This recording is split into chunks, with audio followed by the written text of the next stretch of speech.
Why don't we take our seats? We've got a busy evening ahead of ourselves. My name is Doug Montgomery. I'm the current chairman of the board here at the Florida Aquarium. And I'd just like to welcome everyone here to this first of 3 sessions as we prepare for the RNC. And I will just turn it over to the mayor. Let's get started.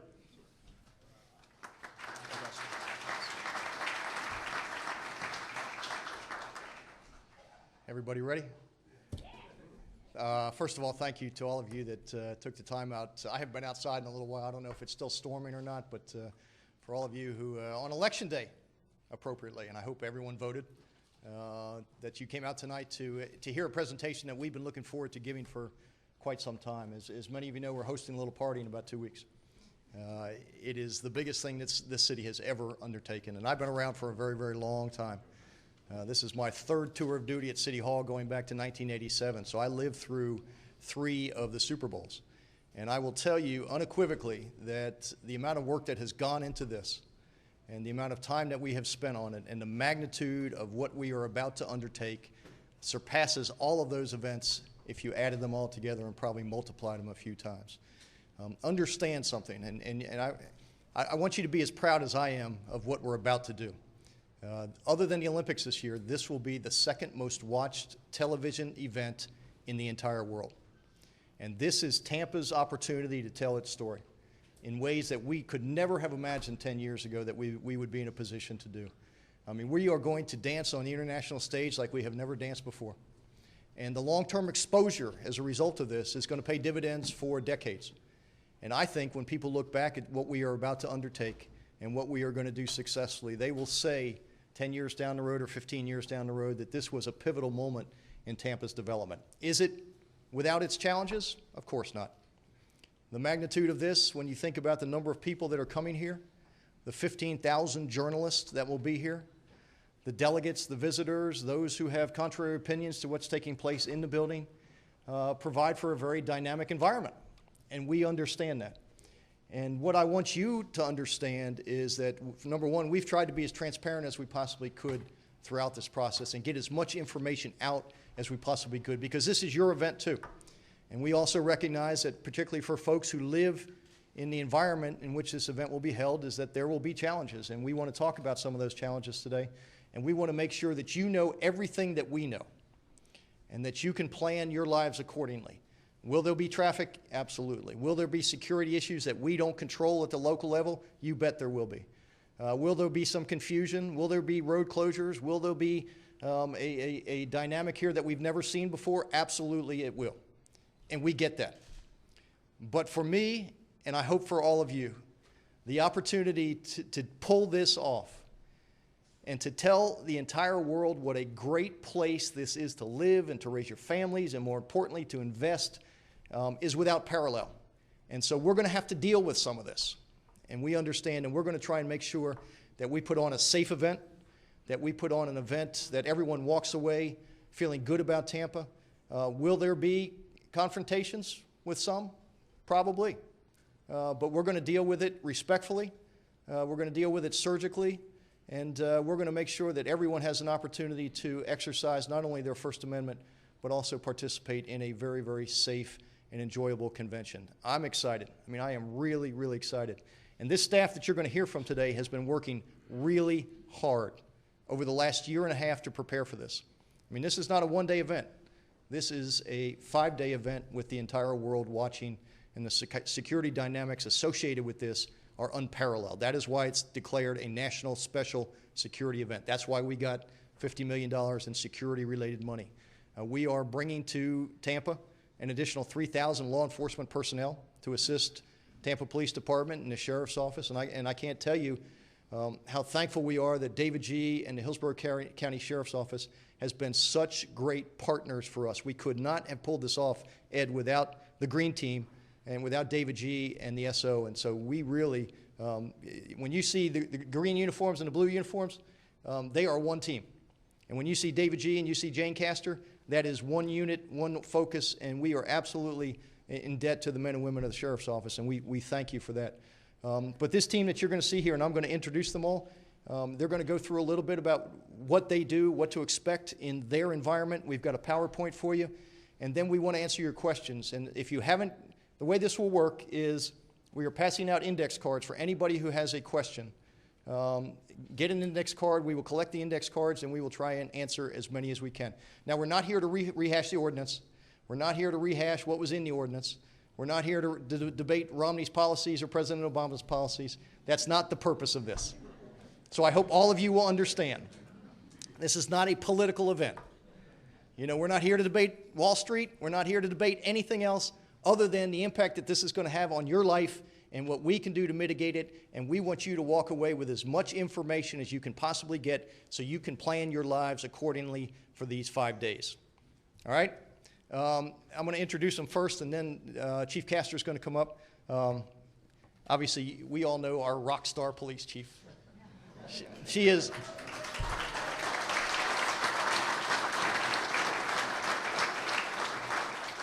I do whatever she tells me because she's got a gun. And I would put her up against any police chief in America, and I guarantee you she'd come out on top.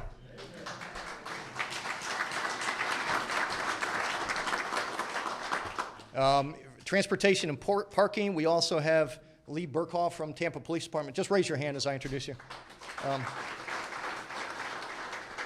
Gene Duncan from Transportation, and Jim Corbett from Parking.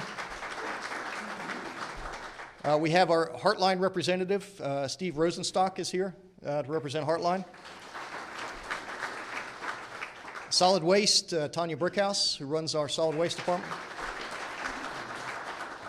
Parks and Recreation and our event coordinator is Susan Robinson. Susan. Emergency Management and the fine men and women of Tampa Fire Rescue Chief Tom Forward.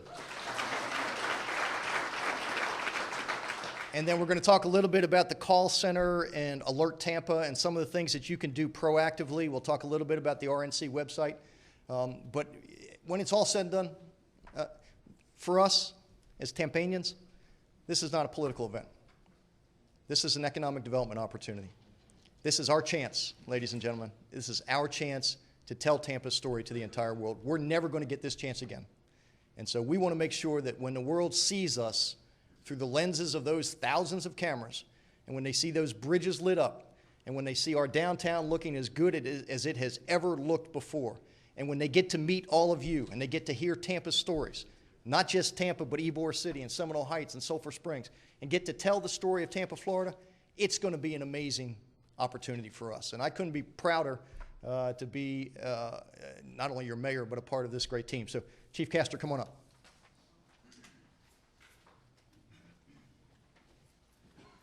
Thank you, Mayor. I have to start by saying, you know, he says he does what I tell him to because I have a gun on, but that's not true.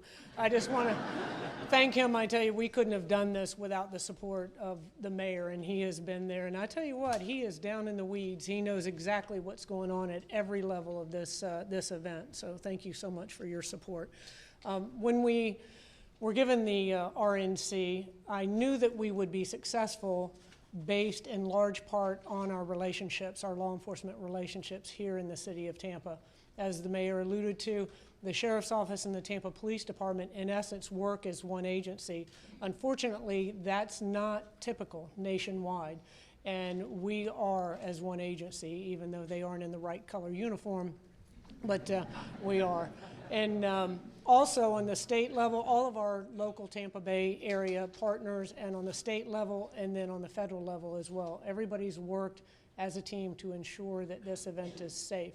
And I want to recognize a couple individuals here in just a minute, but before I do so, I want to say that when we first got this, people said that this will be the equivalent of 4 or 5 Super Bowls. And I thought, you know, we've done Super Bowls. We do the Gasparilla every year. How difficult can it be? You expand and you contract, it's an event. I can tell you in the almost 29 years I've been with the Tampa Police Department, by far, hands down, this is the largest event that I've been involved in. And for the few individuals that I recognize here, there are hundreds behind the scenes that have worked tirelessly to make sure that this event is seamless. First, I want to recognize the 2 individuals that have done the lion's share of the security plan, and that's Colonel Ed Duncan with the Sheriff's Office and Assistant Chief John Bennett with the Tampa Police Department, have done an outstanding job.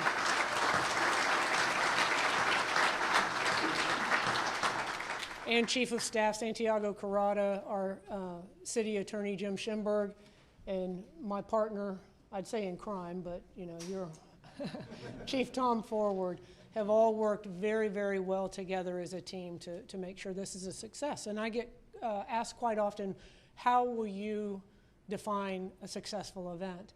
And for me, at the end of this, everyone will be talking about the political process and not about the security. And that would be a success for us. And this event, we have done everything we have planned, we have exercised, we have thought of every possible detail, and there is no doubt that this will make the Tampa Bay area shine, and it will show the world that we do live in the greatest city in the nation. So I thank you all. I'm going to come back for some details, specific details on our security plan in a minute.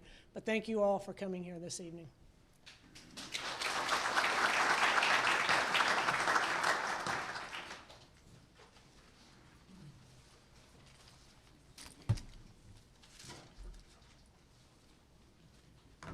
Good evening, and thank you for attending. My name is Captain Lee Burkaw, and I'm with the transportation team, and I'm going to go over several transportation agenda items. First of all, you see up on the screen, you see myself, Gene Duncan, and Jim Corbett, but those aren't all the individuals that were involved in this planning process.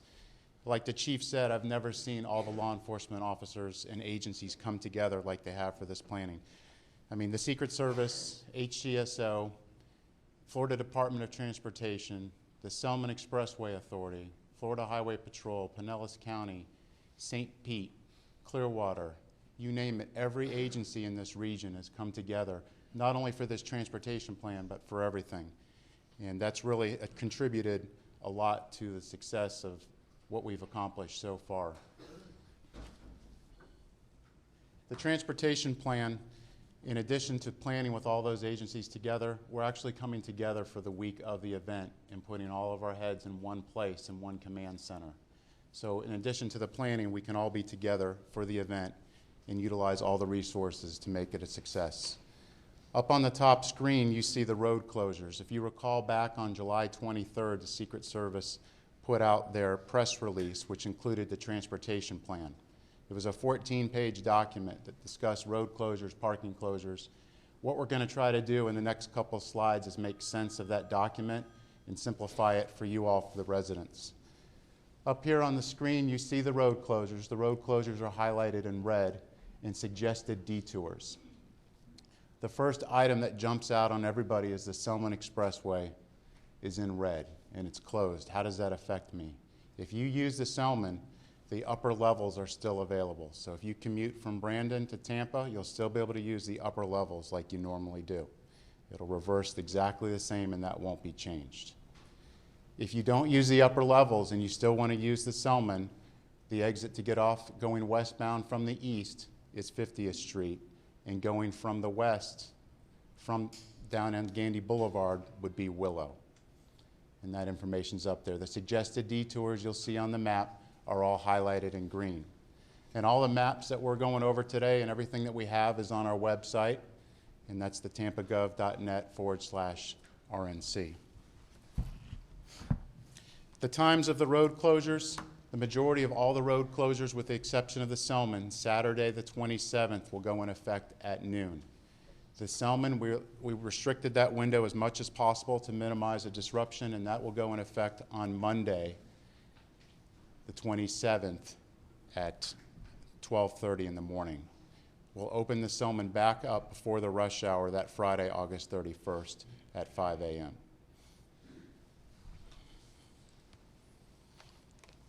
Next slide is a zoom of downtown, which if you live or work downtown, this is the most important slide because you can get a zoom on all the road closures. Basically, it's everything south of Whiting that has the road closures.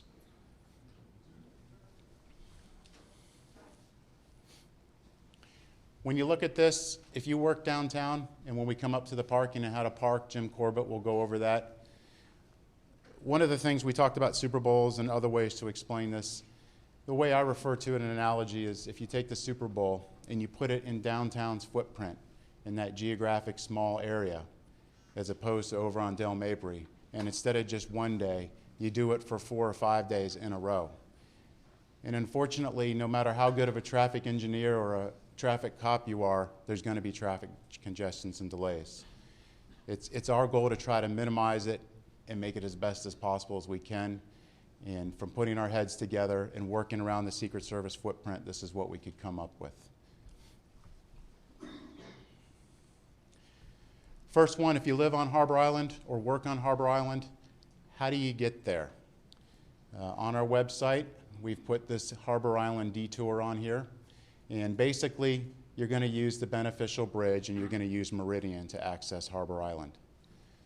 So the next question will be, will I have to go through a security footprint? What will I have to endure? Well, immediately, just because of the road closures, you're going to have to endure traffic congestion and delays. And we apologize for that, and we try to minimize it. On top of that, starting on Monday at noon during the week of the event, you may be subject to screening by the Secret Service. And we will try to minimize that as much as possible. So basically, if you look at the time of the Selman closure, that would also be the time of the screening. Next slide up is the Davis Island slide, and I'm going to bring up my cohort, Jean Duncan, and she'll take it from here.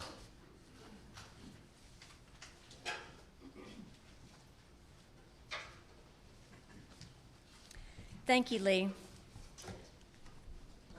I wanted to take this opportunity to point out some important information regarding alternative routes that we're going to be recommending for folks to take. One of the key things that people can do for themselves is to stay communicated with the information, and that's a great thing that you all are doing by being here. But we do want to emphasize that it is a changing situation, so we encourage you to stay tuned in throughout the process. Because we do have plans in place, but we also have contingency plans, knowing that those plans are potentially going to change. Want to make sure everyone understands there will be access off of and onto Davis Island during this event. For those that want to access off of the island, Plant Avenue will still continue to be that access point. Anyone that wants to go to the east can take that up to Kennedy Boulevard, then up to North Boulevard, and Cass Street as well. Kennedy Boulevard and Cass Street will be your access points to the east. Those wanting to leave the island and head to the west can again take Plant Avenue and head over onto Kennedy or Cleveland Street and beyond. The Platte Street Bridge will be closed during this event, as you can see that lower red line across the river. Many of you can recall the Platte Street Bridge closure that we had last year that actually lasted about 3 months. The good news is this is a shorter event, only a week. But we will have the same situation as we did then. If you're coming off of Davis Island, that northbound ramp onto Bayshore Boulevard will be closed. However, you can continue to go over Plant Avenue, and if you want to head south on Bayshore, you can turn onto Verne and then south onto Bayshore. It will be the same traffic plan that we had in place when the Platte Street Bridge was closed. For access onto the island, that is going to remain the same.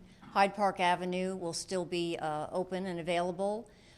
People can also travel north on Bayshore and get onto the Davis Island ramp to head into the island as well.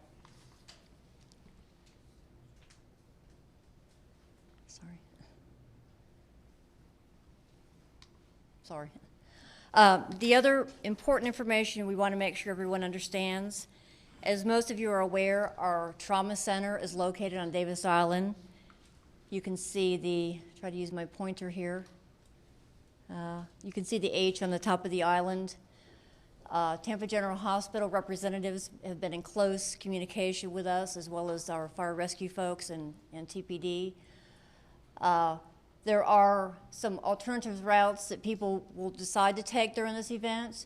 We would like to emphasize that for this time period, the best route that people can take, whether you're coming from the east or the west, is to get on I-275 and then get off on the Howard Armenia exit, head south on Armenia, thank you, and head east on Platte Street, south on South Boulevard, over onto De Leon, and then Hyde Park Avenue.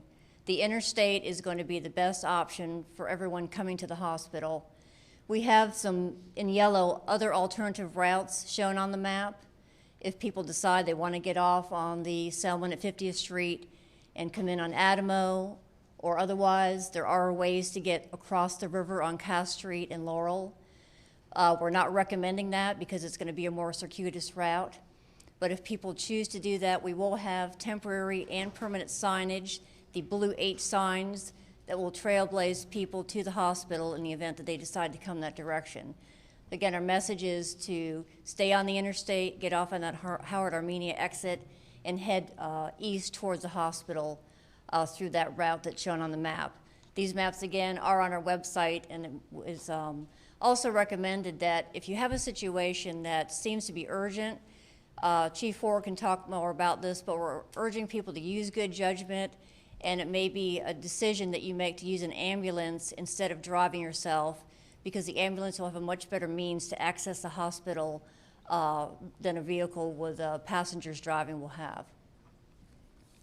On our next slide, we're very excited to continue business as usual. We've got 3 cruises going on just during this event. Saturday, Sunday, and Thursday, people will be coming and going for cruises. We're recommending that anyone that's coming down to go on a cruise or wanting to attend any of the venues in the Channelside area, the aquarium and so forth, that those folks get on I-4, get off on the 21st Street exit, take that over to Adamo West, and then come down on Channelside. South on Channelside is going to be the best access point for anyone wanting to come over to the entertainment district, to any of the venues over in this area. That's going to be the straightest route, the best route to take for those locations. For people that are thinking about how am I going to park, I just want to drop someone off to go on a cruise. The port parking garages are still going to be accessible in and out. The cruise drop-off and pickup is going to be available, as well as the aquarium drop-off and pickup. If you can see on the map, I don't know if you can see it from this distance, again, we refer you to the website for the information. In order to better manage the traffic in this area, we are going to be temporarily one-waying Channelside Drive and 12th Street. That one-waying is actually going to occur to the west of the aquarium Channelside drop-off and pickup. So you're still going to be able to get down in there, drop people off, pick someone up, drop off for the aquarium, and get out and go back north on Channelside and not have to get into that one-way traffic. We are also wanting to let the Channelside Tower folks, other residents in the area, know that they can still come out on Cumberland Street, Cumberland Avenue, and they'll have the option to go either north or south on Channelside as they currently do now. So the circulation is going to work well. It's obviously going to be more congested, and we just ask you for anything you're planning to try to add some more time to your schedule so that you have a little less frustration and you allow enough time to get to where you want to go.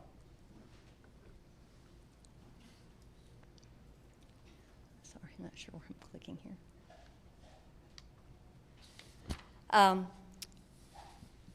I have to say, this event has been a great experience to strengthen all the relationships that we already have with a lot of our agencies. Another group we've been in very close communication with is the Hillsborough County School District folks. We've worked with them on addressing some of the school routes. We've identified, with their assistance, obviously, 4 schools that are going to have modified school routes because of this event. Gorey Elementary, Plant High School, Robinson High School, and Wilson Middle School will all have modified routes that they will have as a result of this event. The decision was to have those in place for a 2-week time period in order to allow the parents, students, and bus drivers all time to adjust to the new schedule. This graphic that you see on here is just representative of one of the 10 modified routes that we've developed with the school board's assistance. The main difference with all of these routes is that instead of using Platte or Broreen, for example, to get across the river, all of the routes are going to be modified so that they're using the Cass-Tyler access across the river. So for students on Harbour Island, that access in and out is going to be on Beneficial Bridge, north up to Meridian, and then Twiggs, Nebraska, over to that Cass-Tyler Pier, and then across the Cass Street Bridge. For students on Davis Island, as I mentioned, Plant Avenue and Hyde Park Avenue will continue to be the inbound and outbound routes. Those bus drivers will get over onto North Boulevard, South Boulevard, and again, use Cass Street to get across the river. The school board is currently in the process of notifying parents to give them information about these modified routes and also information regarding different schedules for the drop-off and pickup times for their students.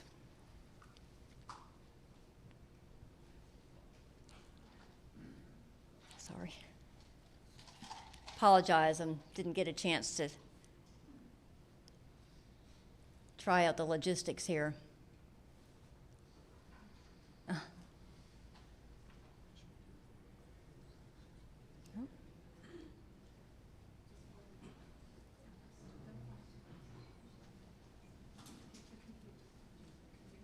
Here.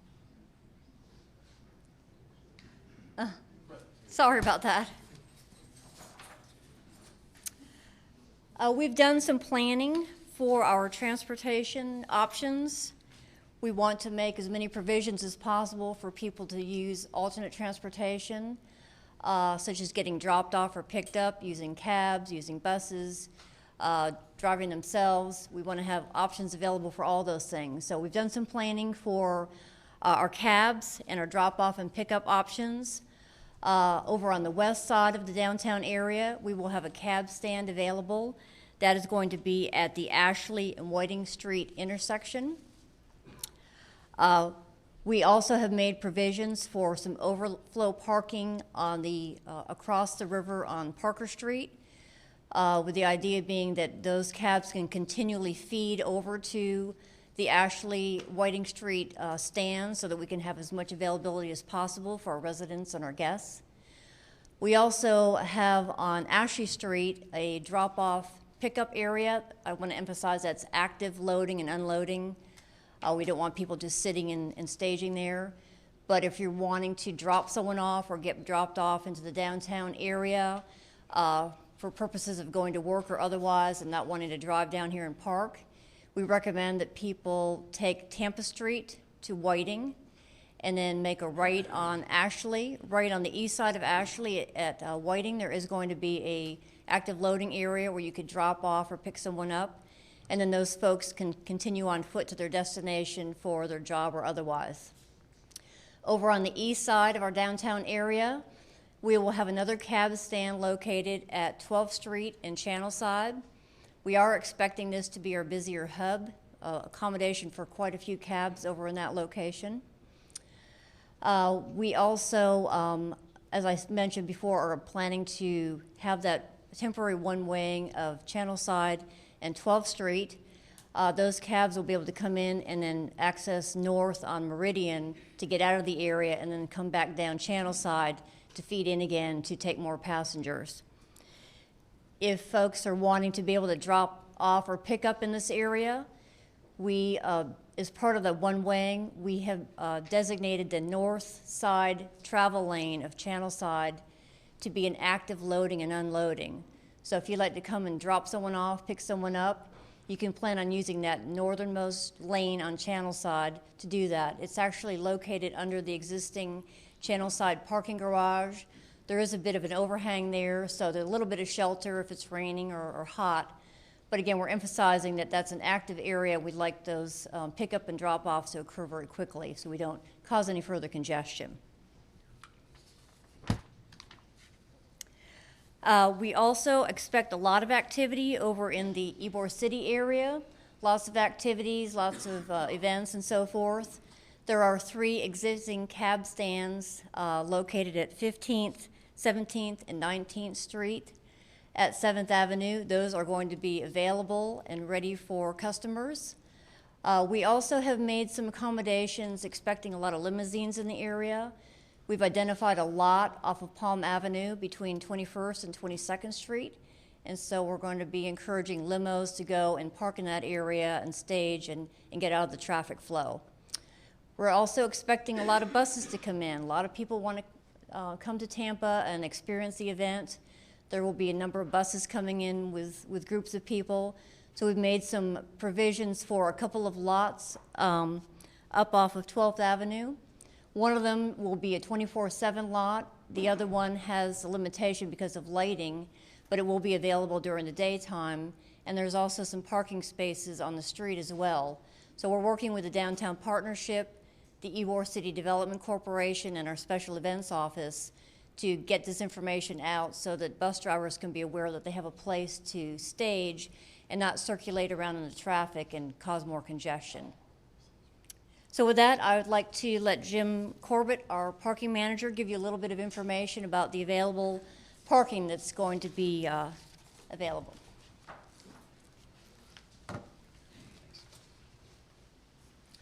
Thank you, Jean. Good evening. My name is Jim Corbett. I am your parking manager. And let's see if I can do a little better job than Jean here. There we go. Sorry, Jean.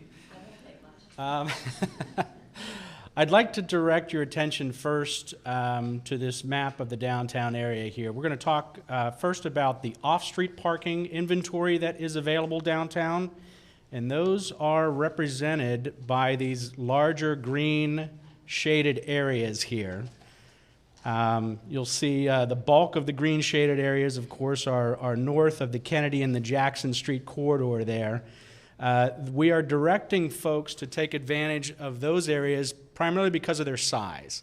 There are many, as we know, many smaller parking lots in the downtown area, but we're just not sure if we can guarantee that type of inventory. So we've partnered with both the private sector and the city's inventory.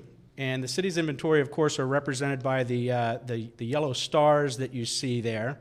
Up on the north, we have our Royal Regional Surface Lot. We have over here is let's see if I'm getting my bearings straight there. This is the the Poe Garage on the north end of downtown. And, of course, we have our Twig Street Garage over on the east. And I believe we're showing the City Hall lot right across from City Hall. And down here, you will see the Fort Brooke Garage located just south of the Jackson Street area there. It's important to recognize that, again, as I said, those properties north of that Jackson Kennedy would be the place to seek out first. If you are conducting business in the center of downtown, we hope to have complete access to the Fort Brooke Garage on the north side here. This is traditionally our visitor entrance to the garage there. Inventory will be available there on a first-come, first-served basis to serve for any visitor activity kind of north of that area and central to downtown. Again, I would encourage Poe Garage activity and Twig Street Garage activity as a place to park your car and conveniently walk to other areas on the north part of downtown. Let me talk next about available on-street parking, and this is represented by the darker green lines that you'll see on either side of the roadways here. As you can see, the majority of that as well is going to be kind of Twig Street in north and centralized over here by the Tampa area and the Florida Street area over here. We tried very hard to make sure we maintain that parking inventory there for the business activity that we anticipate being open in this particular area right here. I'm going to switch over to another slide here. Well, let me before I get ahead of myself here, let's focus on what you see over here in the Channel District here. We were able to maintain the residential parking inventory over here in the Channel District. For those of you that live in the Channel District, you will still have that available inventory for you. We will be enforcing that to keep, obviously, the non-residents out of that area in the evening hours. And then, of course, during the daytime hours, that inventory will be available for the short-term parking needs, the 2- and 3-hour limits that we show on the daytime there. Okay. Let me flip over to the back side of the Fort Brooke parking garage here. You'll see the orange arrow here, which represents East Whiting Street.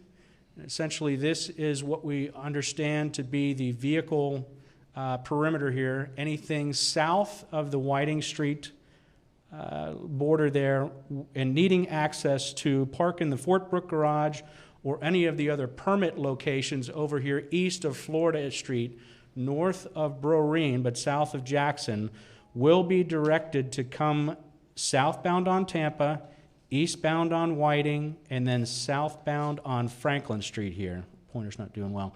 What you'll see here at the blue area on the map is the security checkpoint. So all vehicles will be stopped and checked.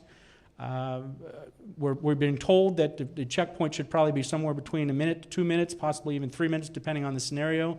But the plan is to expedite that as quickly as possible. Those of you that do park in the Fort Brooke garage for permitted needs, you'll follow this green line here, and it's simply going to take you down and right into the back side of the garage here. Exiting the Fort Brooke garage will be the same way. You'll come out where the yellow line is here. You'll be directed to Florida and head northbound on Florida towards points north of Twiggs, towards the interstate. Those of you not parking in the Fort Brooke garage but south of the Whiting Street line here will go through the same security checkpoint. We're going to have access to come across the southernmost lane of the Fort Brooke garage here, following the red line here, and that will take you over to East Bell, Cumberland area over here, and you will be able to access any of the permitted parking lots over here. Okay, I think I've got it all. Next up, we're going to have a representative coming up from Hart.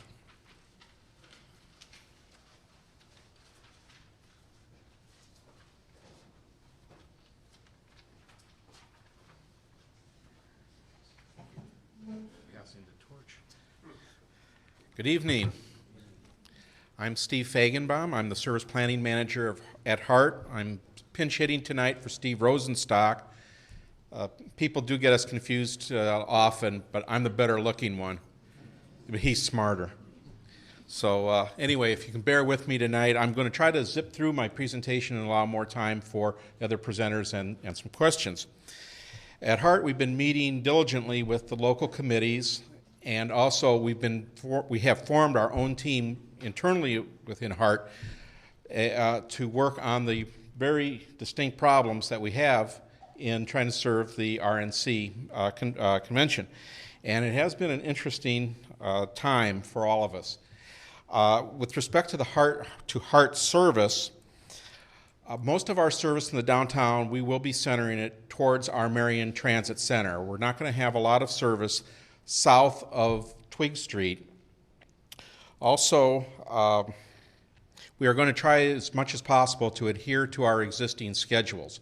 I know that it will be a challenge, but that will give us our benchmarks to try to at least be able to tell the public where we are, how late, how early, whatever we are. And we will be following all of our vehicles with an automated vehicle location system, and our dispatchers and our road supervisors will be constantly in touch with all of our vehicles. All of our services will continue to run. We are not going to discontinue any of our routes. We're not discontinuing the streetcar, paratransit also for disabled people will run as normal. And you heard the old adage that patience is a virtue. Patience is a virtue, because we are asking people to be patient. Okay. Is it the... there we go. Okay, this is the map of our current detours, and this map is already obsolete. And we do urge people to continuously check our website, gohart.org, and check for the latest maps. All of our maps have dates and revision numbers on it, so make sure that you have the latest and greatest. And we do have some additional copies of this particular map over at the table here, and also that's posted on the boards over here on this side and at the back of the room. We will be changing the maps. We will be changing them probably often, so please note those particular dates and revision numbers to make sure that you do have indeed the latest and greatest of the maps.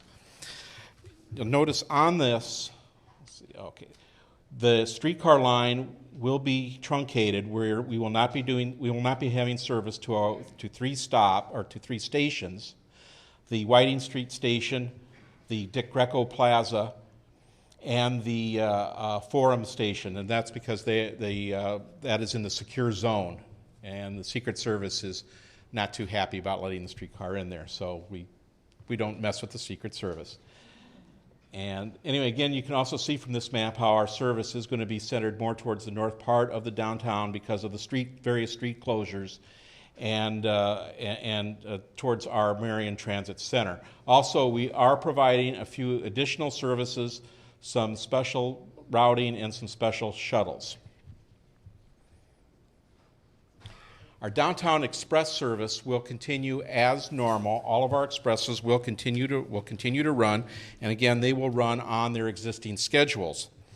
Marion Transit Center, again, will be the focal point of these particular routes, and also we will be running a downtown shuttle from Marion Transit Center. I think this far south, I think the furthest south we can go right now is Florida and Twigs. And we will try to go and provide some additional circulation. And our normally our downtown shuttle runs just peak hours. This will run all day. So we will try to go and provide a little bit of additional circulation downtown. Also, PSTA, Pinellas County, they will be detouring their routes as well, and you may want to check their website, psta.net, for the PSTA shuttles. But their detours will be very similar to ours. A couple of the special services that we're going to be running, our Route 8 will run a special detour after it gets through Ybor. Also, along 7th Avenue in Ybor, we will be placing additional stops starting at 26th Street all the way up to Nucio Parkway. And the route between 4:30 a.m. and noon will go south on Channel Side, and we'll deposit folks at our bus stop just north of Channel Side on Meridian. That's as close as we can get to the convention at the Forum. And we know that we have a lot of production people that are staying at the hotels in Ybor, particularly the Hilton Garden Inn and the Hampton Inn. So this will be a service for them, and as well as anybody staying in Ybor or along that line, and also people who are coming from on our Route 8 who are going to be working at the Forum. This route will run every 30 minutes from 4:30 a.m. to 7:30 a.m., and then it will go to 15 to 20 minutes from 7:30 until noon. At noon, this route will then detour from Nucio Parkway across Cass to Marion Transit Center, and the service between Ybor and the Forum will be provided by the streetcar. The streetcar will run additional hours.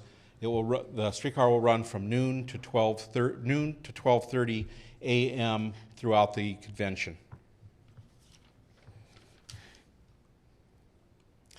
An additional shuttle that we're going to be running is a service to Tampa General Hospital. We want to make sure that we provide the best possible service to TGH. And with the detour that we will have on our Route 19 and also our Route 46, which serves Tampa General, we're going to stop that at the downtown instead of continue on. And with the amount of time for the detour and it being a bit out of direction, we're going to run a special shuttle. We'll have bus stops at Cleveland and Platt Street, and this shuttle will run continuously through the day and drop people at Tampa General and also along Davis Island. It'll be similar to our route that we use for both our Route 46 and our Route 19. So this, again, it'll run all day, and also it's a free shuttle because people will be already paying fares on their other rides, either on 46 or Route 19. So we are going to make that a totally free shuttle.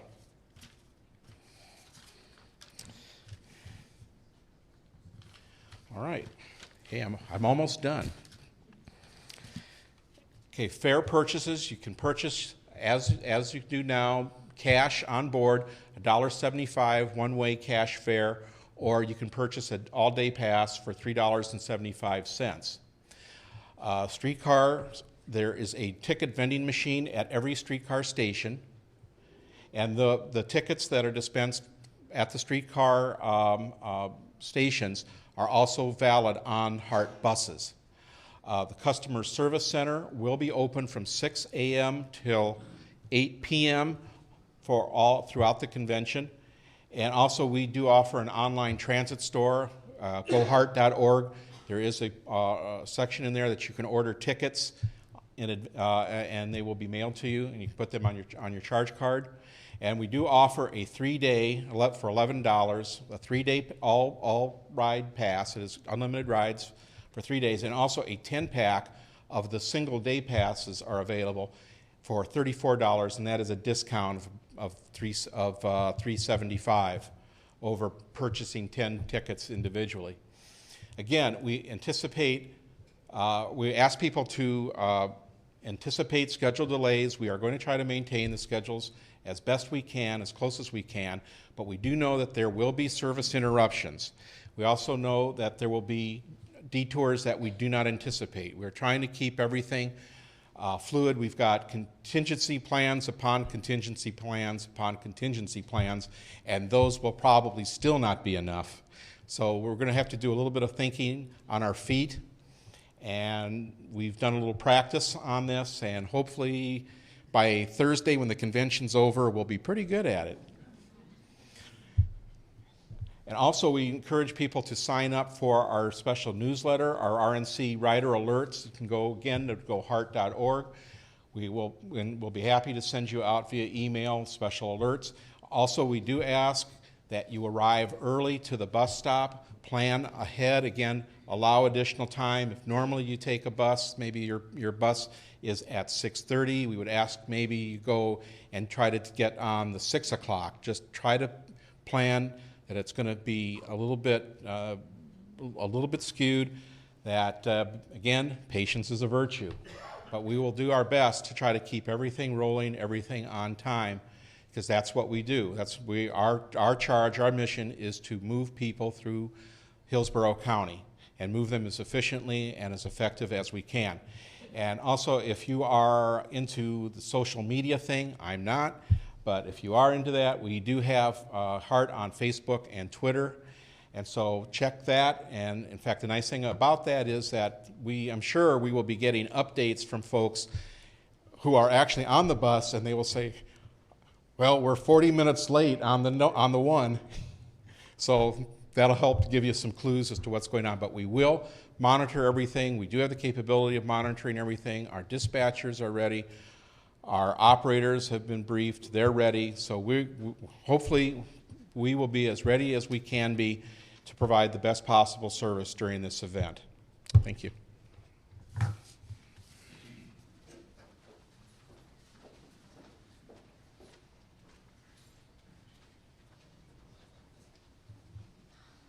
Good evening.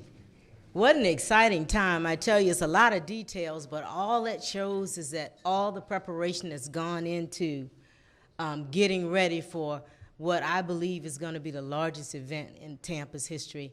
I'm Tanya Brickhouse. I'm honored to serve as your solid waste director, and I really just want to give a shout out to my team in terms of the work that's gone into planning this. Mark Wilfalk, our Chief of Operations, has been diligent in leading the efforts, not only with our team in the department with Mike Laverty and Eugene McKinney from an operations standpoint, but also with our private hauler partners as well. We also, when you talk about solid waste, of course, you know it's about keeping things clean. And so we have to do the partnership with Parks and Rec, Clean City, and other partners in the city as well. So I just wanted to say that it's been an all-out concerted effort from the standpoint of solid waste.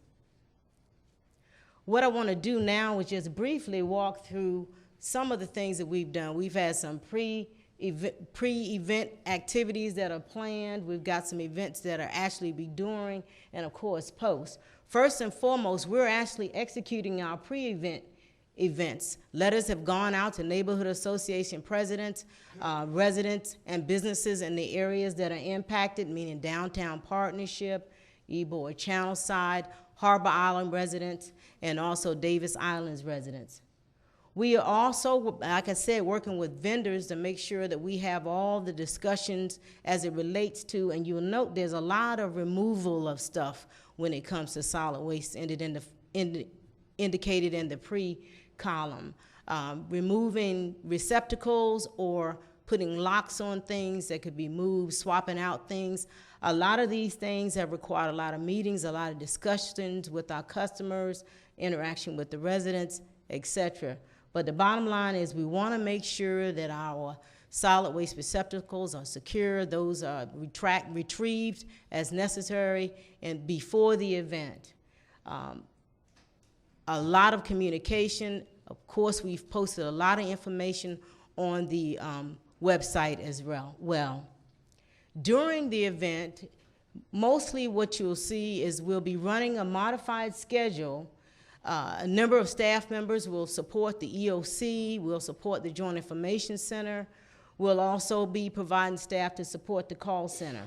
In addition to that, we will be staging various resources throughout the city, and we will maintain several clean as you go teams because we've got to be cognizant of keeping the parade routes, keeping areas clean throughout the city.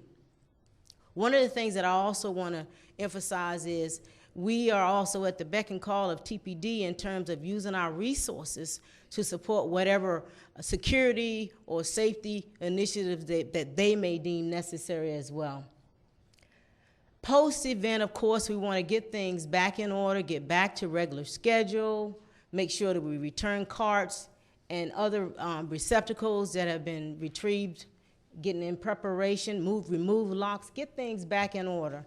The other thing we believe we'll have to do, because we will be transitioning back to operations, is make sure we communicate with our customers through the call centers, through the website, etc. And of course, capture all the pertinent after-action items that will hopefully benefit other municipalities that may have the opportunity to host an event like this. What I want to do with this slide is kind of show you some of the things that are going to happen during the pre-period. Specifically, you'll see from a commercial service perspective, and that's the commercial bin or dumpster service, roll-off, compactor, and our commercial bulk, which is predominantly our small businesses. You'll see us making adjustments in our operating hours or service hours in downtown. You'll see also us making adjustments in Ybor, Channelside, and Harbour Island. That is to get us acclimated to the different operating schedule and also make sure our folks get some additional training in preparation to making adjustments for it. You'll note that 6 a.m. is the regular time that we service Davis Island and Bayshore, so we won't have any changes there per se during the pre-event. And then, of course, in the non-event service areas, we will continue with the schedule as usual. Please note that there will be no sweep service throughout the event, beginning on the 20th and going through to the 10th of September. From a residential perspective, we're going to start residential services an hour early, and you see that we're extending those hours to 9 p.m. Typically, we try to be done between 6 a.m. to 6 p.m. Again, a lot of that is for training, for route familiarization, alternate route, things like that, but also to get our people acclimated to starting earlier. Outside the event zone, normal schedule as usual. And you notice all services will continue as we plan on no degradation and providing the services to our valuable customers. Just from a resources perspective, note that the operating area hours for the transfer station at McKay Bay and the McKay Bay Waste and Energy Facility, the scale house, and other supporting activities that we have will be adjusted to support operations. During the event, you notice that right off the bat, you'll see some changes in the commercial services and the operating hours, especially in the event zone. Due to national security reasons, we will be providing solid waste services between 1 a.m. and 7 a.m. in the downtown area, and then, of course, from 4 a.m. to 9 a.m., as indicated for Ybor, Channelside, and Harbour Island. Note that we will begin earlier for service for Davis Island and Bayshore. And I also mentioned that we've got 5 a.m., but because of security checks on the trucks, sometimes those trucks may arrive a little bit early. So I apologize in advance for any noise that you may get just a little bit early, because we need to get in and get out to make sure we deliver those services. Again, normal schedule for the non-event zone, and of course, sweep is suspended. From a residential service perspective, for Davis Islands and Harbour Island, we will again begin earlier and we're extending our operations to make sure that we cover. Note that I say not through 9 p.m. because the reason we extended those hours, there may be delays, there may be things that cause impact, so I don't want people to get alarmed if we're not there, but I want you to note that by 9 p.m. all services should be rendered and we should be good to go and out of the area. Again, the non-event zone, normal schedule. You note that our operations, in case you haven't guessed, we'll be on 24-hour operations, and especially during the RNC events, because we need to make sure, again, that we have resources necessary to cover all the requirements to keep our city clean. I also want to foot stomp here too that the human resources has been, and risk management has been diligent in also supporting us with on-call staff and 24-hour coverage from a safety perspective as well. Post RNC, you'll see us go back to ops normal, and so from the 1st to the 9th, we'll be returning containers and bringing things back to normal just to make sure that we communicate effectively with our customers as we assume normal operating hours. Again, we're gonna put information on the web. We're gonna make sure the call center has the information to make sure that we get our customers back in sync, that we will be going back to business as normal and providing those services. Again, I am honored to serve as your City of Tampa Solid Waste Director, and I'm excited about the privilege to showcase our city.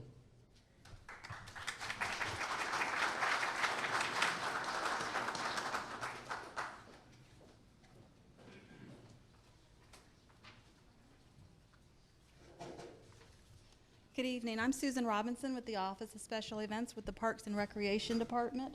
And our office has been diligently tracking all the public gatherings that are going to happen within the parks. As you can see, there are several parks that are going to be effective, from Julian B. Lane Riverfront Park down to Likes Park, with Joe Chilura Park, which is located across from the county center, used as the spontaneous gathering spot for public demonstrations. In addition, Curtis Dixon Park and Coton-Chobe Park will host RNC-related sanctioned events, with USF Park, which is located next to the convention center, not being available for events at this time. The next slide shows you what we have permitted so far for public gatherings.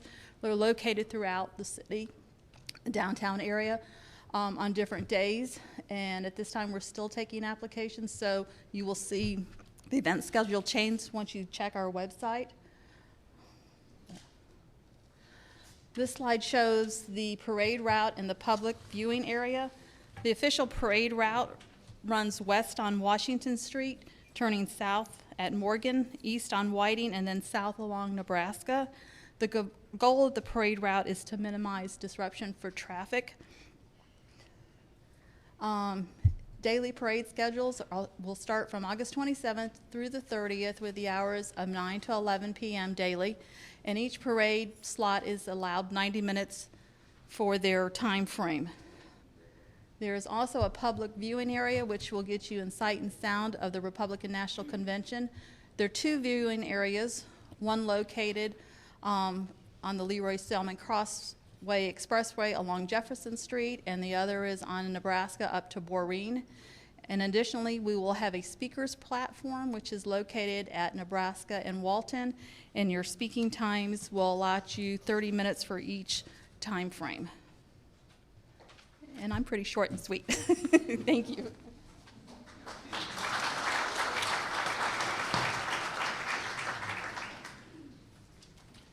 All right, I want to give you guys kind of an idea of what you're going to see, what the actual process involves with the RNC, and what you should expect. The RNC involves two processes. The process in the secure venue, where they nominate the presidential candidate, and then the process outside, where thousands of people are going to come to express their viewpoints. Both of those processes are equally as important, and it's our job in local law enforcement to ensure that there's a safe environment outside the secure venue in which people can express their viewpoints. And that's very important. A lot of you see from the maps with the secure venue, on the inside, the Secret Service is going to be in charge of that area, and then in the outside, it will be all law enforcement from throughout the state, headed by the Hillsborough County Sheriff's Office and the Tampa Police Department. I tell everyone, if you're a little unsure about the boundaries of the secure venue, when they put up the fence, you'll know exactly where it's at.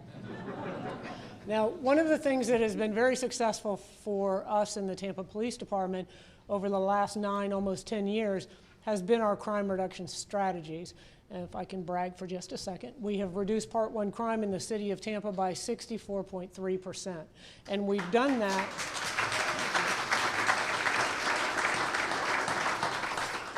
And we've done that, in essence, through community-oriented policing. It's not a division or a bureau within the police department. It's a way of life with our department. And that's the philosophy that we're putting towards this RNC as well. We have the event zone, and then within that event zone, we're breaking that geographic area down into 4 smaller zones. And then within that area, specifically in the downtown, they will be broken into small multi-block areas where we will assign officers for the entire RNC. So if you're in the downtown area, you're in the Channelside area, wherever you're at, you will have the same officers assigned to your neighborhood during the RNC. The officers will get to know the residents, the business owners, the visitors. They'll get to know the geographic layout, and then you'll get to know your officers. Now, obviously, we have the ability to expand and contract whenever necessary within that. But it's been very successful, and we believe that, that it will continue to be successful for the RNC. Now, on the front line, I know everyone loves this beautiful dark polyester, but we have chosen a tan khaki uniform that you'll see in the next slide. We've done that for a number of reasons. One, it's cotton, it's tan, it's lighter, it's cooler for the officers, and also it's more approachable to the citizens, you know, to be able to come up and approach the officers a little more friendly. Crowd management, that's when you'll see what the officers affectionately refer to as the turtle gear, and you'll see a photo of that in the next slide as well. Now, it is our job, another element of our crime reduction strategy has been our sense of urgency. We don't allow anything to turn into a pattern, or our officers don't write up a report and then refer it to a detective never to see it again. We go at every criminal offense with a sense of urgency. And that's the same thing, the same way we're going to approach the RNC, is that we are going to provide a very safe, peaceful environment in which people can express their viewpoints. And if we see any individuals that are committing crime or are bent on disruption or destruction, they will be removed with a sense of urgency so we can restore that peaceful environment for everyone. And that's very important. We believe that that will be very, very successful as far as the crowd management element is concerned. This is the gear. You can see the officer. That's hopefully all you will see is the uniform on the left. And then the officer on the right is wearing the crowd management, or the turtle gear as we refer to it. Now, we have done a great deal of training within the Tampa Police Department, specifically in this area, in District 3. The officers are used to dealing with visitors. You know, in part, the city of Tampa depends on tourism for our livelihood. And so the officers are very friendly, very approachable. They understand that we are the first line of government, the most representative element of the city of Tampa, and that quite often people's opinion of the city of Tampa is determined by their interaction with a police officer. We wanted to impart that philosophy with all of the officers that are coming in town. As Mayor Buckhorn said, it's going to take about 3,500 to 4,000 police officers to secure this event. We obviously don't have that number within the Hillsborough County Sheriff's Office and the Tampa Police Department. And in addition, we have to make sure that we don't take any resources out of our neighborhoods.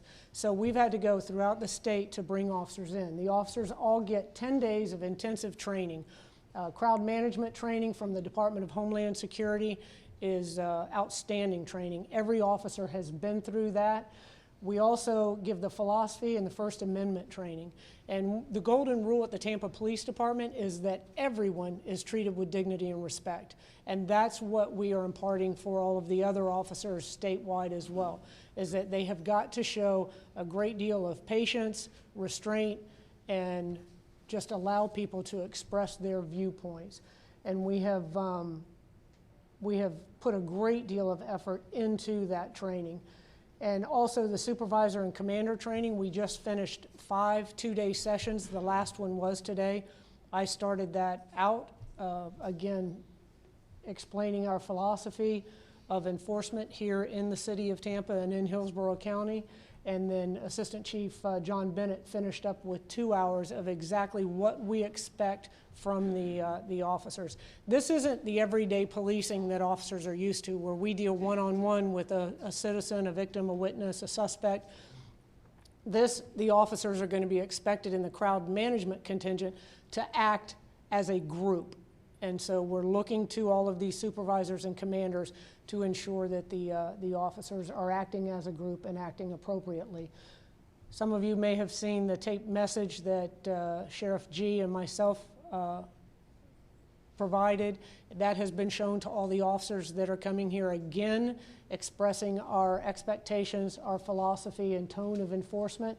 And if all of that training is not enough, we have an e-learning test that all of the officers that are coming here are going to have to take that, which again reviews the First Amendment, the philosophy, the tone of enforcement, and the expectations of all of the officers that are coming here to make sure that this is a secure and enjoyable event. So I thank you all. We're looking forward to your questions. Tom?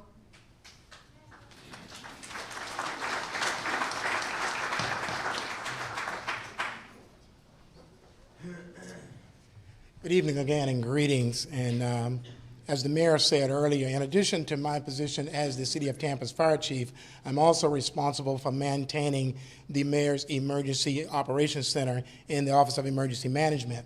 In the emergency management, you've heard all of the different things that are going to be going on in the city or in the community during the RNC. Obviously, just like the Kennedy Space Center, with respect to all of those moving parts and all of those initiatives going on, the Emergency Management Center will be maintaining and managing and overseeing those initiatives and ensuring that the mayor has time-to-time information about the health and fitness of the community and the health and fitness of all of the respective members and parties and the different functions in the city while this event goes on. In summary, we're looking at the Emergency Operations Center. Obviously, we're going to be doing this in the height of our hurricane and our bad weather season. So obviously, we'll be basically, in addition to looking at all of the respective concerns in the community, with respect to all of our partners, with respect to all of the different departments, also staying on top of what's going on with our weather, with the National Weather Service being embedded in our Emergency Operations Center as well, giving us up-to-date, timely information with respect to weather patterns and weather conditions as well. Other city services that are going to be expected out there, as I said earlier, we're at the height of our very inclement weather when it comes to the heat index. So hydration stations will be in place. A number of portalets will be provided along the routes as well as in the convention center area as well, and medical stations for those persons that for all intents and purposes become overwhelmed with respect to our weather conditions and our temperatures here in the city. In addition to this, Tampa Fire Rescue will still be expected to provide the same level of service that this community has become accustomed. My two assistant chiefs are in the back, Chief Scott Ellers, who is responsible for all suppression and the fire operations for City of Tampa, Chief Nicholas Cicero on the health and medical side of the function, and my emergency coordinators, Chauncey Willis, who is not here with us today, have been overwhelmingly major players in ensuring that all of the functions that we're going to be expected to manage and to oversee are absolutely on par and up to their best abilities. On the Tampa Fire Rescue, again, you can expect as a community there will be no degradation in services to our communities, whether it's inside the convention area or to any of those other outlying areas as well. We have decentralized equipment so that we can have a rapid and a successful response to any calls for services that our citizens might require. The Emergency Operations Center is kind of broken out in a couple areas, and the mayor has stood up the major center, which, like I said earlier, every respective member and department in the city of Tampa will be represented in our EOC, along again with Sheriff G's Hillsborough County Sheriff's Office personnel, law enforcement members from our community as well, other military members as well, a number of our partners also from a number of different, from the Red Cross and MacDill Air Force Base, from the U.S. Coast Guard, and members of that respective areas. Overwhelmingly, our concerns will be to respond to natural disasters, floods, hurricanes, tornadoes, man-made disasters, terrorism, civil disturbances, major events. That's what the EOC is all about, making certain that the command and control, the oversight of any of these respective areas is provided. We're on time with respect to, again, the health and fitness of those events. In the lower picture here, you'll see our call center. The mayor has stood up an additional 12 positions for just call centers, and that information is just specifically in relationship to what's going on with the RNC. We in the EOC would like to get information concerning our city's community services and things of that nature, and we would ask that if it's RNC related, that we use the RNC call numbers to contact those individuals to give you information concerning RNC related issues where we'll be dealing with the City of Tampa services and things about the health and fitness of our community. Just some other breakdowns on the RNC Emergency Operations Center. These are a number of the key players that will be embedded in the City of Tampa's EOC Center. You see from the Red Cross all the way to Hillsborough County's Office of Emergency Management, the National Weather Service, Parks and Works, Radio, Revenue and Finance for major capital outlays. Even the State Division of Emergency Management all the way from Tallahassee will have members that will also be inside the EOC as well.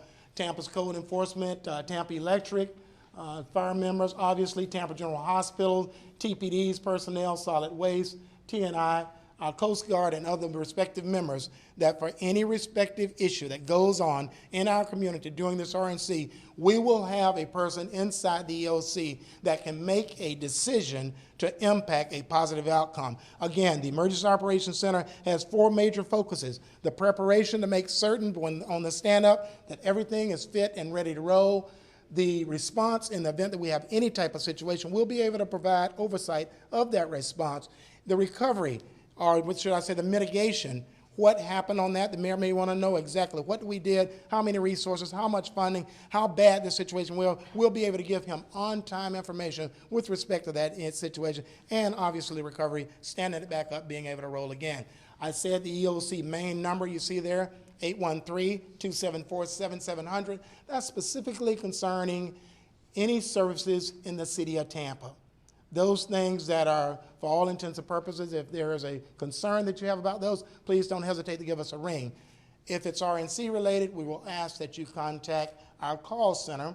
12 members will be standing in there. It'll be working around the clock. The mayor has charged that call center goes hot on the 20th of August all the way through the 31st of August. So use that number if it's just an RNC related issue. Obviously, I said earlier, we're going to be at the height of our bad weather season. We'll have increased coordination with the National Hurricane Center and the National Weather Center to give us real-time events and information concerning any weather patterns that we might have in here. Obviously, we're going to be coordinating with the RNC officials to keep them abreast of any information they might need so that they can make some decisions with respect to how they want to continue to manage their convention. Visitors' information will be flowing just like water and just like that big hurricane cloud you see there. We'll continue to keep pumping that information out to you so that our community can make the most informed decisions on information that we're providing for them. And we're going to be asking all of you, and you'll hear it over and over again, to monitor your local news and your radio stations for on-time information as well. Obviously, some city services. We're very, very fortunate that we have in the city of Tampa a very, very healthy, collaborative effort. As Jane said earlier, our chief caster, we have one of the fit and most collaborative posturing of all of our players in this community that you can expect for any major metropolitan area. From SO to PD, from all of our Heartline partners to many privates, not-for-profits, and other persons and different services that really makes us a very, very robust city. Our hydration stations are going to be overwhelmingly supported by the Salvation Army. Along with our portalets, we're going to have a number of those throughout the whole route. In the event somebody needs those services, it should not be difficult for them to find a honey pot. And obviously, our medical stations, we will have that for those members or those persons, those visitors that come to our fair city that become overcome with respect to our humidity and our nice sunshiny state. And next you'll have Ali who will come up from Public Affairs. Thank you.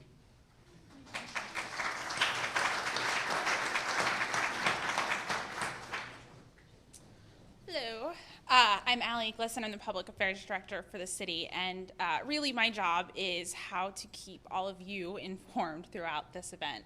There's a lot of moving pieces, and obviously, as you've heard tonight, there's a lot of information that is new, hopefully to some of you, and that information is going to continue to kind of come out over the next couple weeks as we continue to answer your questions and work out all the details of the event as we move forward. So with that, you've heard a lot of talk about the call center tonight. Chief Ford got into some of that. The mayor has tasked us with setting up a call center for residents. What this is not the place you call when you're having a heart attack. This is not the place you call if you need emergency services immediately.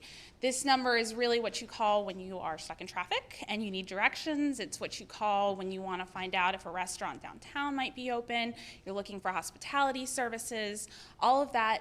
This number is here for you. It's going to be staffed 24 hours a day. We'll have Spanish language speakers, so write down the number, use it and abuse it.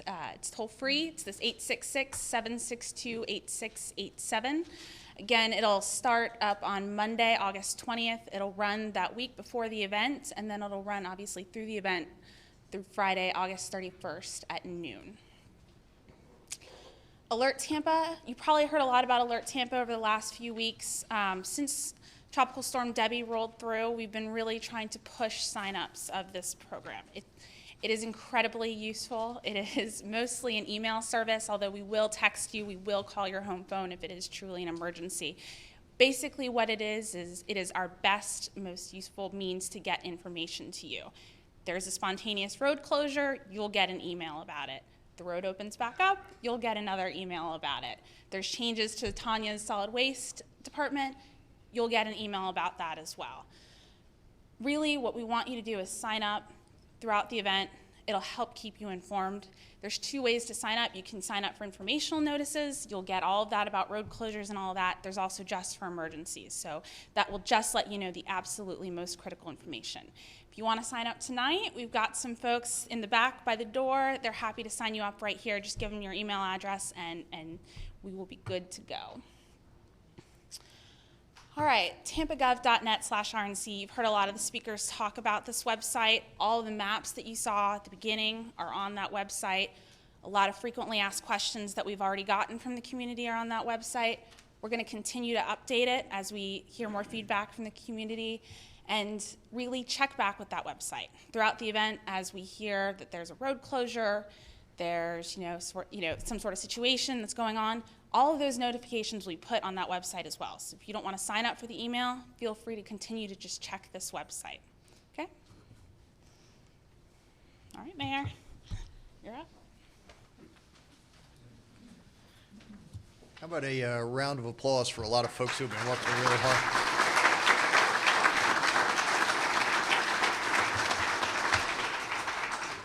And you multiply this group by about 100, and you will realize how pervasive this event has been for us. In addition to managing what we do on a daily basis, in addition to fixing a $27 million deficit, in addition to hosting this event in the middle of hurricane season, your city services haven't missed a beat. And at the same time, a lot of the folks that you see out here have been working on this in addition to that, and they have done an amazing, amazing job, and I am really, really proud of them.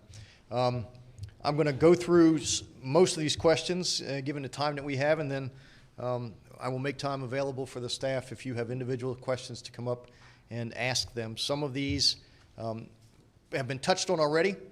Some of them, I would suggest that some of you need handwriting lessons. Although I am married to a doctor, so I haven't understood a word that she has written to me since we have been married. So, and speaking of a doctor, I won't mention any of these names, and I'll just read the question, and whoever is appropriate to answer, just grab the microphone and go ahead and do it. And if there's multiple parts, just go ahead and weigh in. When is my next town hall meeting? That part I can answer. Tomorrow night. We're doing 3 of these in the affected neighborhoods. Tomorrow's will be at Stetson, and then we'll do one in the Hyde Park area at Kate Jackson, same time, same channel, same everything. So we are trying to get as much information as we can out to the general public. My pet sitters getting on Harbour Island to do pet sitting. I guess Chief Castor or Lee, how is somebody who's going to be doing business on Harbour Island going to access the island? First thing we'd ask is that you go to the website, tampagov.net/RNC, and tell your dog sitter to look at the Harbour Island Detour suggested route. And give them the dates that the security sweeps would occur, Monday through Thursday, and ask them to come at non-peak hours, early in the morning if possible. Talk a little bit about, if you could, Lee or Chief, Harbour Island access for residents. What can the residents expect from the Secret Service? You know, can we anticipate how long the queue will be? What will the search look like? I mean, go through that, because I think there's a lot of questions, and I think a lot of people here are probably from Harbour Island who are going to want to know how that is going to work. Okay, we don't anticipate that there are going to be any lengthy delays getting onto Harbour Island. The vast majority of individuals going onto Harbour Island will be able to travel onto and off of unimpeded. But there will be some vehicle searches that will be conducted by the Secret Service and local law enforcement in tandem. And those will be very, very quick. It's not going to be what you see on television. It'll be a very quick process, and you'll be able to be on your way.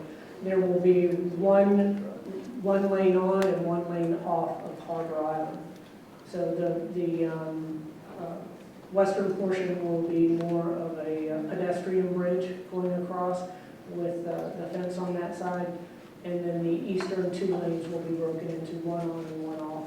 But shouldn't have any significant delays getting onto or off of Harbour Island. The exception would be for Steve Otto, who's going to get frisked every time we get a chance to, all right? Just for fun. Another screening for access to Harbour Island. Do I recommend that downtown businesses close during the RNC? That's an unequivocal no. I think this is a wonderful opportunity for businesses to experience democracy at the sidewalk level. I think there's a huge potential upside for businesses. Protesters eat too. Protesters buy things. There was a great picture in Chicago at the NATO event a couple weeks ago where standing in line at a deli was a number of police officers and a number of protesters waiting in line to get food. So, you know, it's all going to work. And you know, I think there will be some downtown businesses that will make the decision that they want to telecommute or they want to work elsewhere, and that's fine. But I think the vast majority of the buildings will be open. I think the vast majority of the businesses will be engaged in commerce as they do. The vast majority of law firms will be practicing law. And so we want the world to see a vibrant downtown. We want to see pedestrians on the street. We don't want the world to see a ghost town. So I think, you know, for those of you that have downtown businesses, I think it's going to be a great opportunity. How quickly will I have emergency services if I need them? Chief Ford?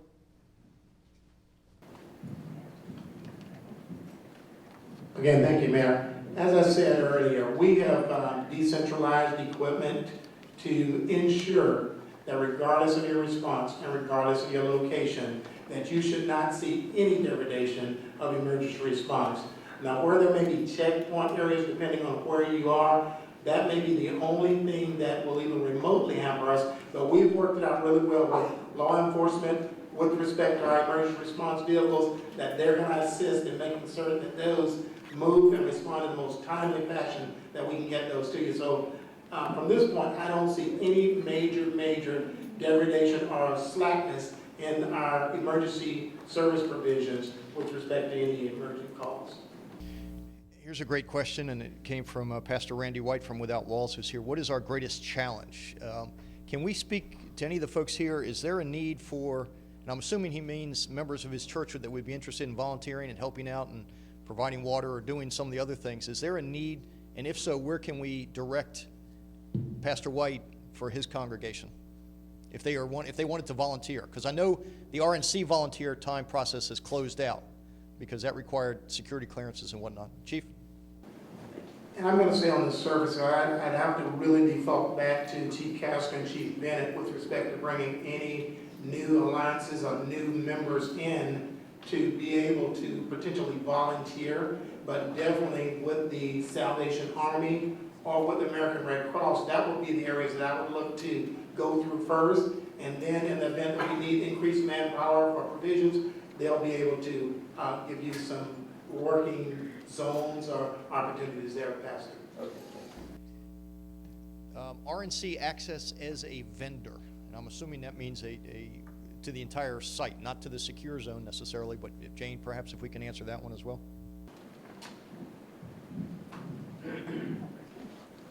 The vendor access will just be based on the maps. And, you can ask if you have any specific questions before you go down. You can call the police department, and if you have a certain location that you expect to set up at, then just get that cleared ahead of time.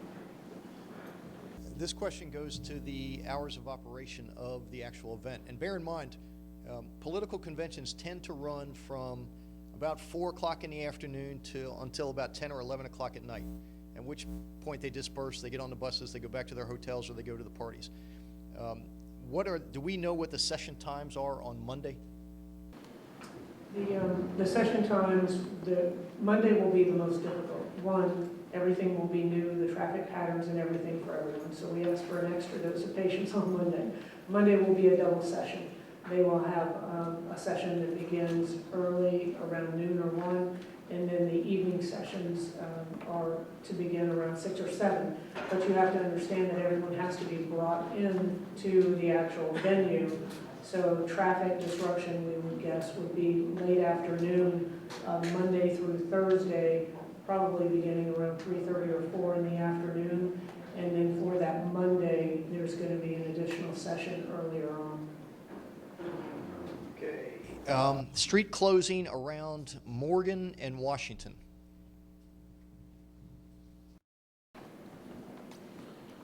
Morgan and Washington, again, if you refer to our maps at tampagov.net /RNC, you'll see the street closures.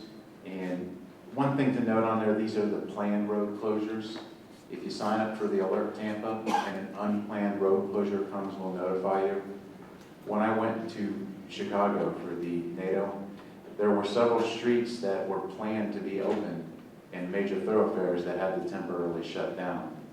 So if you go to the map and it's not red, it could temporarily shut down. So we would urge you to sign up for Alert Tampa and also pay attention to the news for updates. But all the current planned road closures are on our website. And I think we also need to bear in mind that this is a very fluid event. And even though we have laid out protest routes, we've laid out viewing areas, there will be, in all likelihood, spontaneous events that occur. And I think it's incumbent upon us to be as flexible as we possibly can, recognizing that as long as we can manage it and it doesn't overflow into other areas or doesn't result in damage or any other type of poor choices, that it's going to be okay. But there will be things that will occur. There may be intersections that are temporarily blocked as a group decides to sit down. There may be other things, but we will deal with that as best we can. But please be flexible, understanding the dynamics of this. What type of security action will be taken for channel side area residents, I'm assuming, from protesters? Does that mean the channel side's gonna engage the protesters? So you guys come with us and we'll get you all in uniform. There shouldn't be any issues, but as the mayor has said, you know, if you look at the maps, the parade route, public viewing, we have media lots set up down in that area too. So we expect that all of the energy will be in that particular area. But that's not to say that there aren't going to be spontaneous events. We will try to alert you as far in advance as we possibly can for those, but you know, they're called spontaneous for a reason. But we don't anticipate that there's nothing planned for the channel side area. And you know, we'll keep everybody as informed as we possibly can. And in our efforts to communicate, we're communicating with everyone that's coming down here to demonstrate as well. And if they want to have a spontaneous march, then we will work with them to develop a plan that is advantageous to everyone, to the community, to the protesters, and to law enforcement as well. When will we have the detailed security plan? How difficult will it be to get to the towers of Channel Side? Are there going to be checkpoints? Quick answer is no. If you refer basically to the Detour map to get to the port, it basically takes you to the towers of Channel Side also. So it's the same for Harbour Island, and we don't anticipate any concerns. If you use Channel Side Drive south to Cumberland, you'll be able to access. Tenant access and garbage pickup, I'm assuming for Channel Side? Mayor? Yes. It's relative to this only residential property adjoining the two demonstration zones. We have a residential property in between. We have, Okay. we're cut off, and we just need to know how. Okay. Tanya, you know the 3 residential units? Yes, let me speak to residential units. And we talking about ones on the parade route? Correct. Okay, you will be getting, if you haven't already gotten so, you will be getting a personal letter delivered to you. I received that. Very good. And what we will do is we will be providing you all backdoor service, which means that we will be retrieving your card and we will expect you all to leave your garbage in the back of your property so that our solid waste professionals will go and pick that up. All right. The next question is transportation drop-off and pickup. Why don't we go through the drop-off sites again for the downtown areas?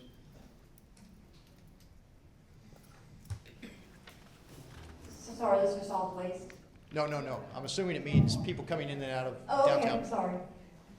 Yes, for drop-off and pickup in the downtown, we have, as I mentioned, a cab stand over on Whiting and Ashley. There's also going to be a drop-off on Ashley that people can take. If you come in from Tampa Street, head south off the interstate, go right on Whiting Street, and then right on Ashley. On the east side of Ashley, there's an area where you can actively load and unload. So you can make plans to drop someone off there, pick someone up at a specific time, and then those drivers of those vehicles can head north up Ashley onto the interstate and out of the downtown area. On the east side of the city, over on Channel Side Drive, as I mentioned, it's going to be temporarily one-way in that section. We're going to allow that north side travel lane to be an active drop-off pickup area for vehicles. So you could plan to drop someone off there, circle around and park into the parking garage, and then your party could leave after. Or you could plan to pick someone up there that's getting off of work or coming off from a cruise or whatever their purpose in that area.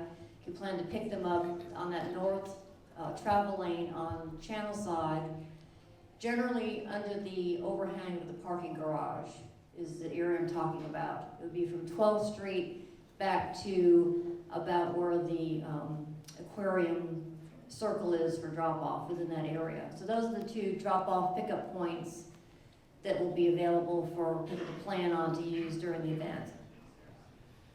All right, pedestrian traffic, Brewery Street, and signage mitigation. I'm assuming that means signage directing people as to closures and whatnot.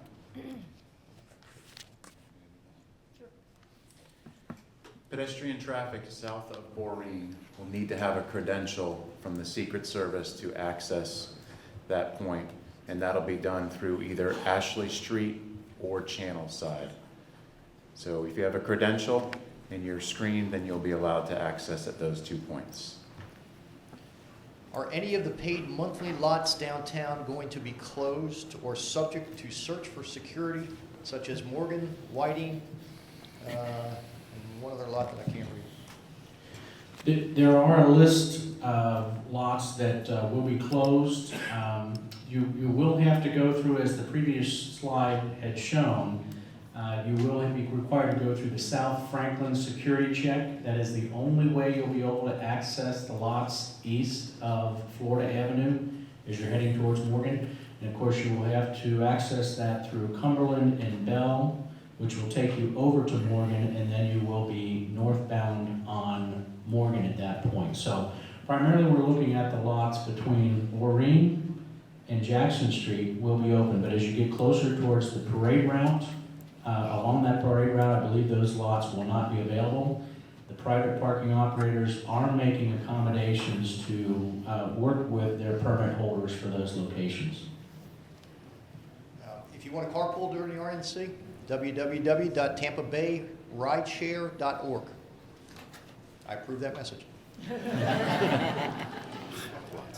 What will the city do when all the protesters sue the city and the city's $10 million insurance policy won't cover it? We'll be fine. All right. Traffic. Right on Whiting from Tampa, right on Ashley. Is this okay?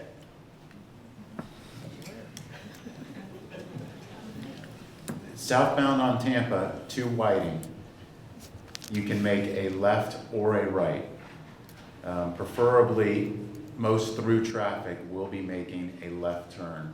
If you're using the drop-off facility, you'll make a right. Okay, I think this one is a paid political advertisement. There's an NPA convention, August 24th through August 27th. I don't want to hear about another convention. All right? Not for a while. I don't care if it's the libertarians or the vegetarians. I don't want to hear about another convention. All right, I can't read that one. Police tactics, they're good.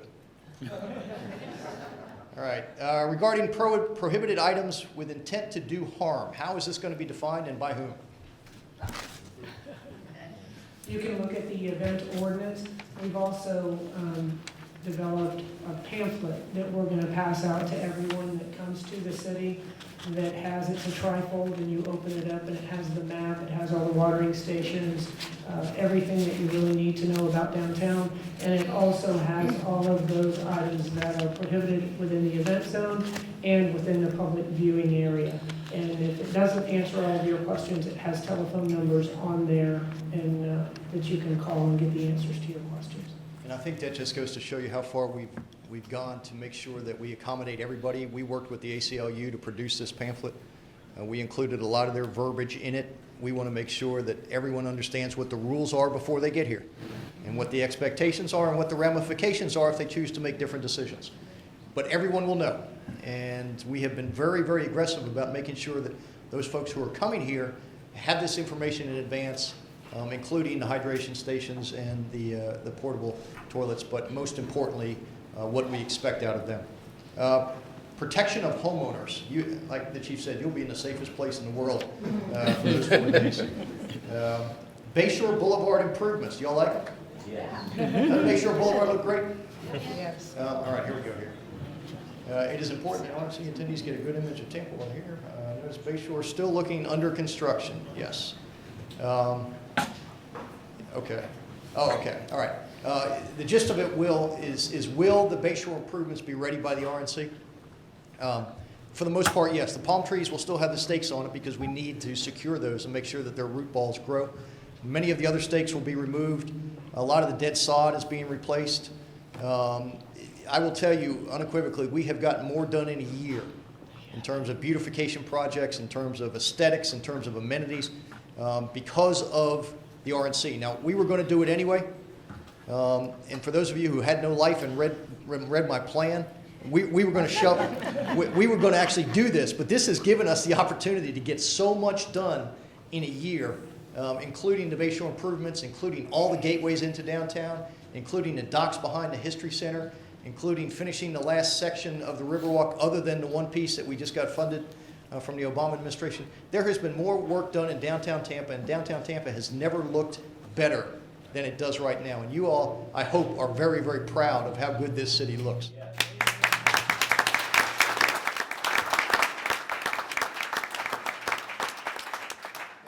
Don't thank me. Thank all these people that are here today that have been doing this in addition to all this that you've seen today. And the last one, what happens if violence takes place related to the RNC in someone's neighborhood that overwhelms TPD? Will the National Guard be called? Man, you don't think TPD is going to get over. We got the best men and women and the best partners in Hillsborough County Sheriff's Office. We'll take anybody. That's it. I hope this was helpful for you. Thank you for being here. If you have other questions, all of these people will be here to take them. Let's have a great event. Let's make Tampa proud. Thanks, everybody.